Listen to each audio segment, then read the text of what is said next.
turning a page. 98. It happened now and then that a page of his would say the same things that I often wrote to my grandmother and my mother at night when I could not sleep. So that this page by Virgil seemed like a collection of epigraphs to be placed at the beginning of my letters. Later still, when I began writing a book, the quality of certain sentences was not high enough to persuade me to continue it. I would find their eloquence in Virgil. But it was only then, when I read them in his book, that I could enjoy them. When I was the one composing them, anxious that they should reflect exactly what I perceived in my thoughts, afraid I would not make a good likeness, I hardly had time to ask myself whether what I was writing was agreeable. But, in fact, there was no other sort of sentence, no other sort of idea that I really loved. My uneasy and dissatisfied efforts were themselves a sign of love, a love without pleasure but profound. And so, when I suddenly found sentences like these in a book by another person, that is, without having to suffer my usual qualms, my usual severity, without having to torment myself, I would at last abandon myself with delight to my partiality for them, like a cook who, when for once he does not have to prepare the meal, at last finds the time to gourmandize.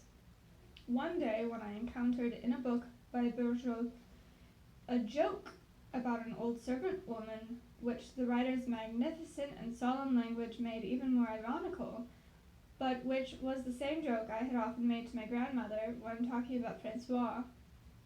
Another time, when I saw that he did not think it unworthy to portray in one of those mirrors of truth which were his books, a remark similar to one I had occasion to make about our friend Monsieur Le Grandin, remarks about Francois and Monsieur Le Grandin that were certainly among those I would most resolutely have sacrificed to Virgil, persuaded that he would find them interesting.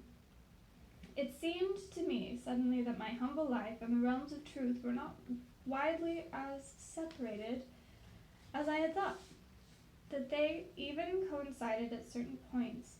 From confidence and joy, I wept over the writer's pages as though in the arms of a father I had found again. From his books, I imagined Virgil to be a frail, disappointed old man who had lost several of his children and never recovered.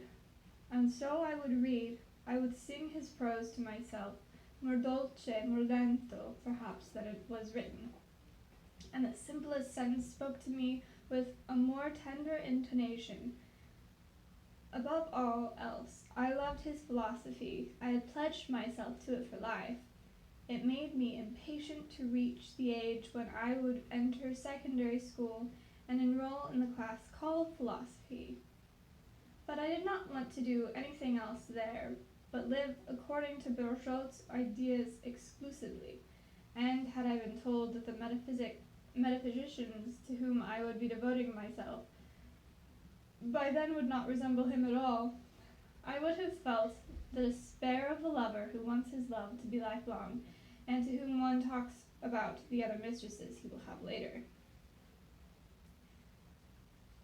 One Sunday, as I was reading in the garden, I was disturbed by Swann, who had come to see my parents. "What are you reading? May I look?" "Well, well, Virgil. Now, who told you about his books?" I said it was Bloch.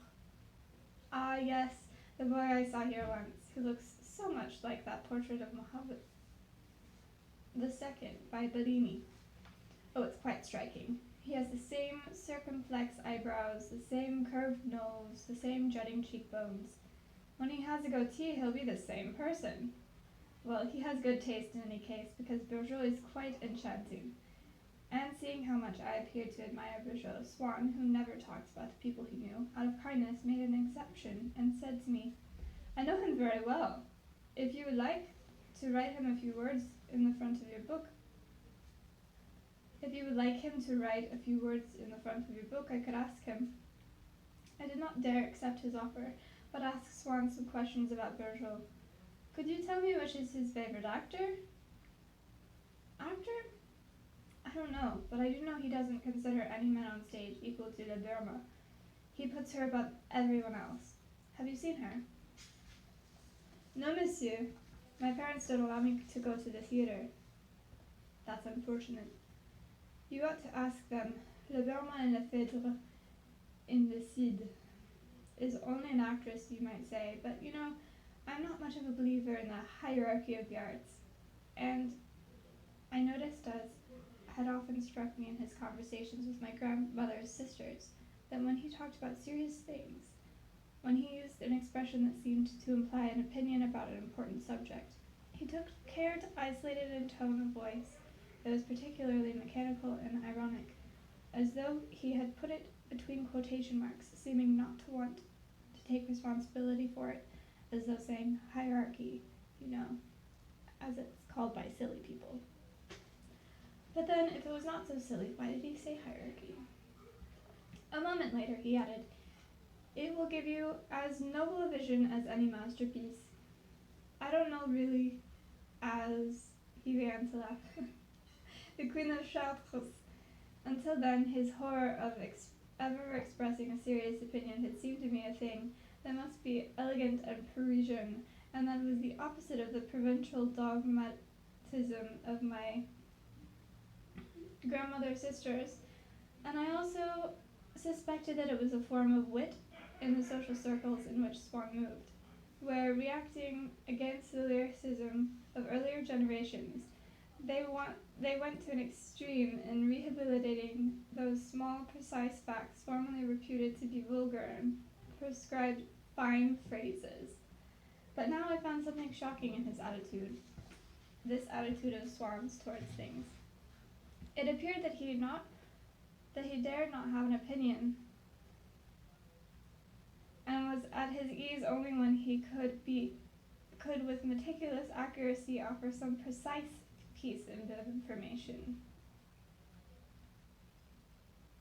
But if that was the case, he did not realize that to postulate the accuracy of these details was to profess an opinion. I thought again of that dinner at which I was so sad because Maman would not be coming up to my room, and at when she had said the balls given by the Princess de Lyon were of no importance whatsoever.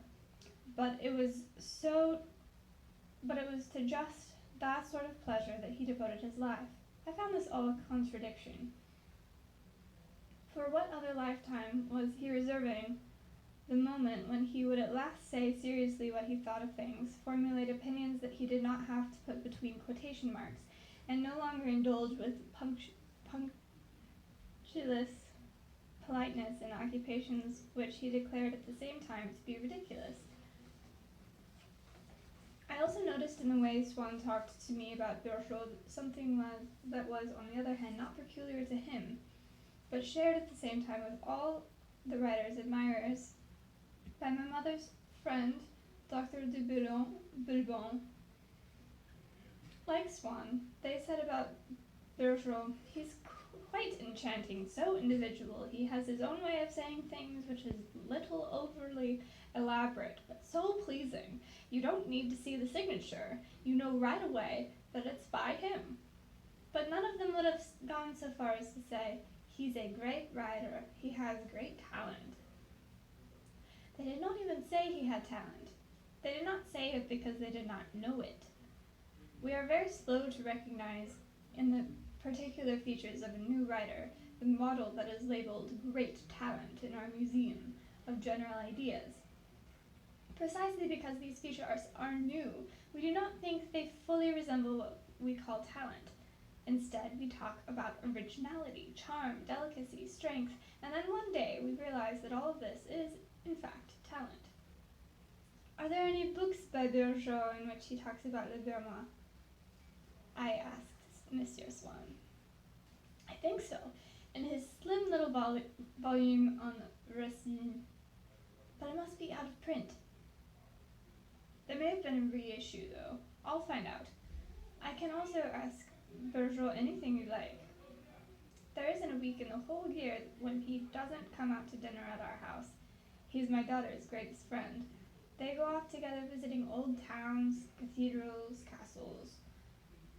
Since I had no notion of social hierarchy, for a long time the fact that my father found it impossible for us to associate with Madame and Mademoiselle Swann had the effect, above all, by making me imagine great distance between them and us, of giving them prestige in my eyes. I was sorry my mother did not dye her hair and redden her lips, as I had heard our neighbor Madame Cesarette says that Madame Swann did in order to please not her husband, but Monsieur de Charleuse. And I thought we must be an object of scorn to her, which distressed me most of all because of Madeleine Swann.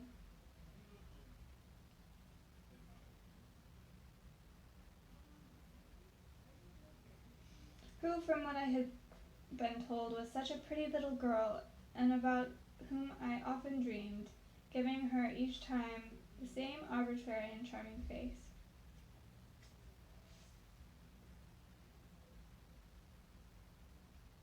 Mademoiselle Swann. Sorry.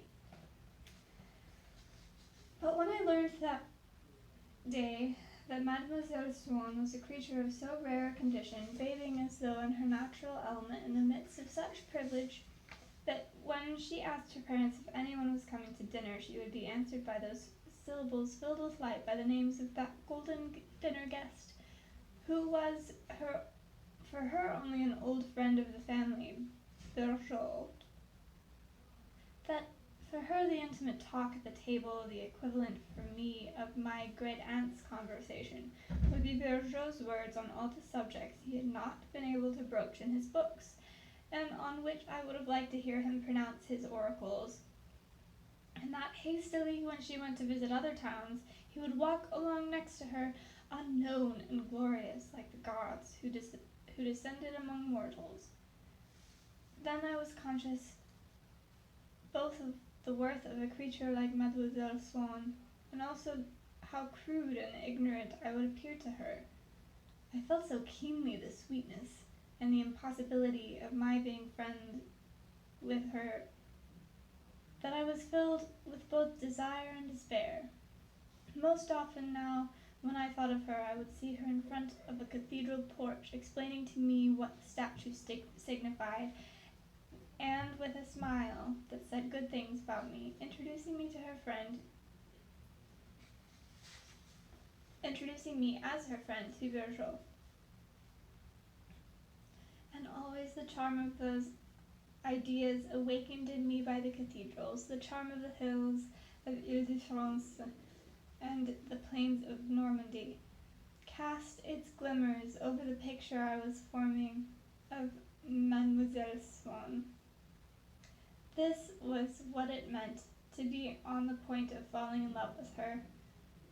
Our belief that a person takes part in an unknown life, which his or her love would allow us to enter, is, of all that love demands in order to come into being, what it prizes the most, and what makes it care little for the rest. Even women who claim to judge a man by his appearance alone see that appearances as the emanation of a special life. This is why they love soldiers, firemen. The uniform makes them less particular about the face. They think that under the breastplate they are kissing a different heart, adventurous and sweet. And a young sovereign, a crowned prince, may make the most flattering conquests in the foreign countries he visits without needing the regular profile that would perhaps be indispensable to a stockbroker. There's a natural break in the paragraph here, so I'm going to end page 102.